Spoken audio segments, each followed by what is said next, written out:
आज हमने प्रभा स्कूल की तरफ से आपके लिए standard 4th subject MSc chapter number 11 लेकर आए हैं, बलून एक्रोबैटिक्स। यानी कि यहाँ पे बलून एक्रोबैटिक्स एक स्टोरी हमें दी गई है जिसमें हमें यही बताया गया कि टीम वर्क क्या चीज़ किस तरीके से कर सकते हैं।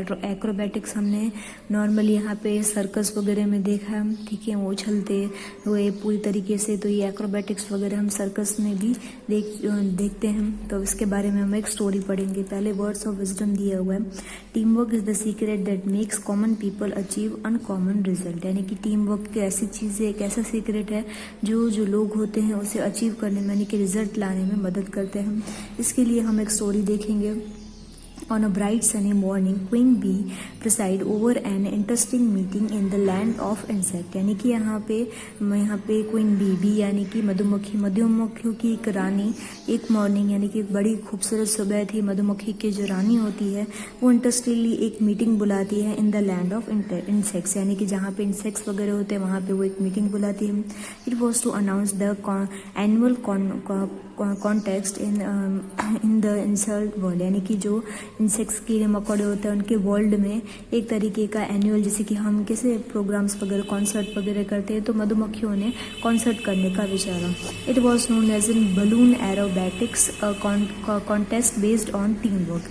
इन्होंने एक बलून एरोबैटिक्स के यहाँ पे दिखाया जिस कॉन्टेस्ट में क्या था, टीम वर्क का होना ज़रूरी था।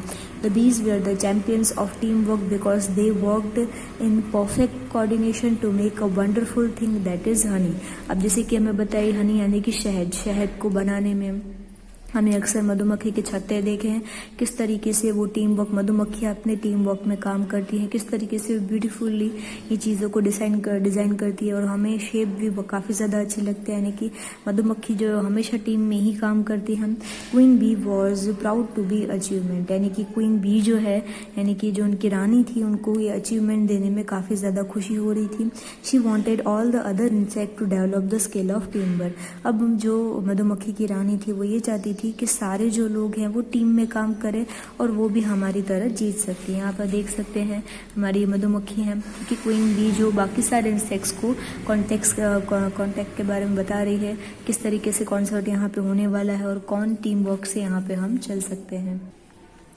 Every year insects train hard to win the contest। यानी कि कॉन्टेस्ट को जीतने के लिए जो भी सारे कीड़े मकोड़े, जो भी इंसेक्ट्स अपनी जान यानी कि पूरी तरीके से वो हार्ड वर्क करते हैं। And each year the bees were favourites to win and they could grab the balloon string and fly off in the direction creating various pattern in the air. However this year there was some rather unusual insect taking part a group of ant. यानी कि हर साल मधुमक्खी जो थी वही जीतती थी इस कंपटीशन में, क्योंकि वो सबकी फेवरेट थी। वो बलून से पूरी तरीके से अलग अलग डायरेक्शन में जाके अलग अलग पैटर्न हवा में बनाकर वही जो मधुमक्खियां हैं वो जीतती थी। अब इस साल थोड़ा सा अलग हो गया है क्योंकि इंसेक्ट्स में यहाँ पे जो एंट्स होती है, ठीक है, एंट्स भी यहाँ पे पार्ट ले रही थी इस चीज़ के लिए।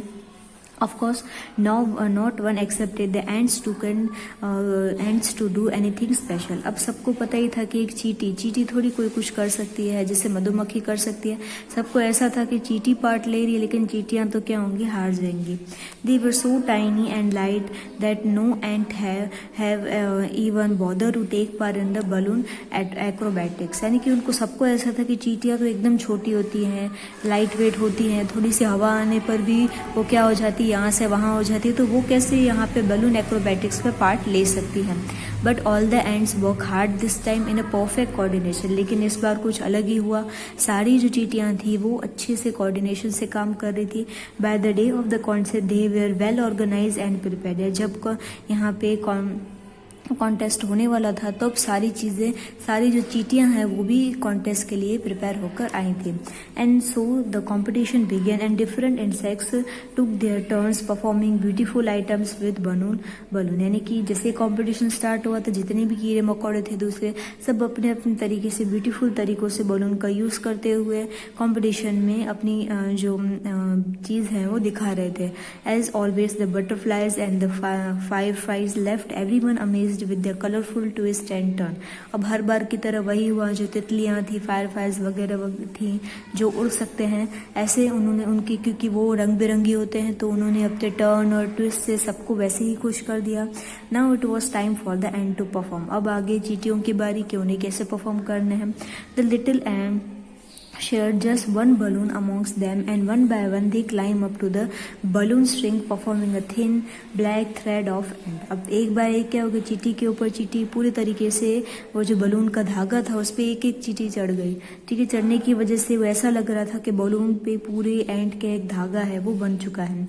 When the whole string was covered, the last end climbed over his teammates to reach the balloon. अब जैसे ही सारी चींटियां जो है वो जो रस्सी है उस पर चढ़ जाती है तो एक लास्ट चींटी होती है वो बलून पर जाकर बैठ जाती है, यानी कि उनके ऊपर चढ़ के बैठ जाती है. Hence there he went steadily to the very top of the balloon. यानी कि हम यहाँ पे देख सकते हैं, हमें यहाँ पे इस चीज़ के लिए पिक्चर भी हमें दिया हुआ है.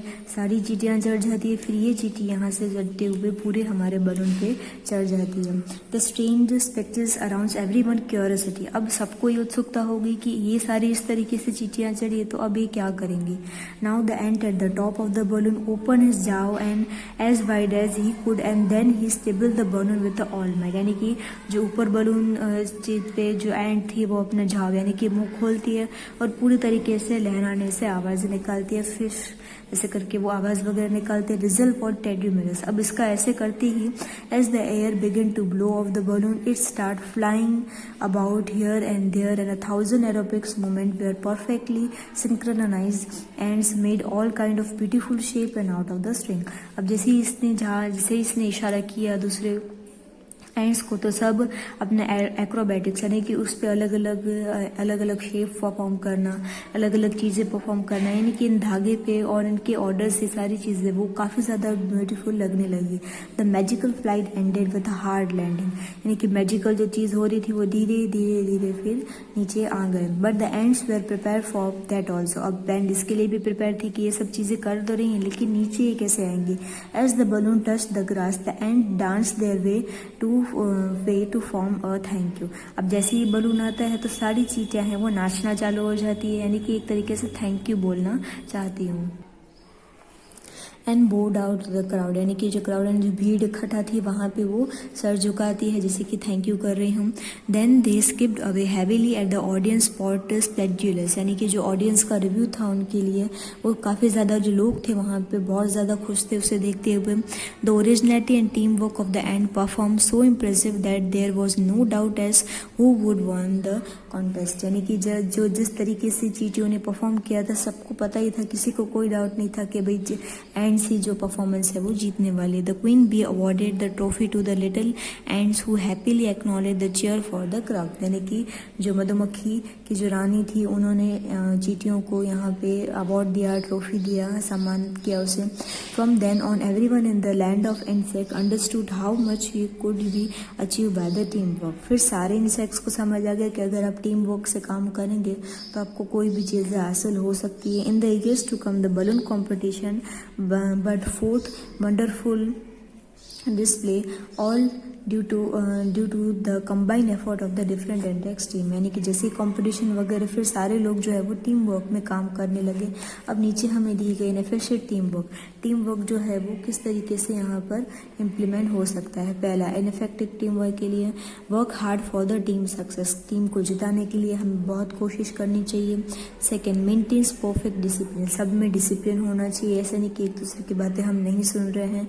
Cares for other team member. जो दूसरे टीम मेंबर्स उनके लिए भी उन्हें नुकसान ना पहुंचे ऐसे काम हमें नहीं करना चाहिए. It always punctual. यानी कि हमें जैसी चीज़ बताएगी उसी चीज़ के साथ सारी चीज़ों को हमें ध्यान से करें. वो भी द टीम लीडर. यानी कि हमारी जो टीम का लीडर है उनमें हमें यहाँ पे उसकी बात भी हमें माननी चाहिए. मॉरल ऑफ द स्टोरी हमें दी गई है, team work is the building block of success. अगर हमें कोई भी जीत हासिल करनी है, सक्सेस करनी है तो टीम वर्क तो हमें हर चीज़ के लिए करना ही पड़ेगा.